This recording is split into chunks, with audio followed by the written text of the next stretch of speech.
سعد من طاجكستان، أنت تحفظ القرآن كامل؟ نعم الحمد لله. وبعد إيش تحفظ؟ أحفظ الجمع بين الصحيحين للشيخ يحيى اليحيى والحمد لله، وأحفظ الزوائد من السنن الخمسة للشيخ اليحيى اليحيى، وأحفظ كثيرا من المتون منهم الجزرية، الأجرومية، ألفية ابن مالك، منظومة البيقونية، تسهيل معرفة الأسانيد، المعين على فهم تطبيقات المحدثين، وغيرهم من المتون. وأنت من طاجكستان؟ نعم. يعني كم صفحة تحفظ؟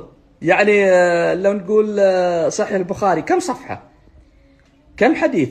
2000 صحيح البخاري وصحيح مسلم كلهم باختصار 2500، وكل الحديث الذي حفظتهم 4000 ونصف. تبارك الرحمن، تحفظهم حفظ كامل. نعم. طبعا بالإضافة إلى حفظ كتاب الله.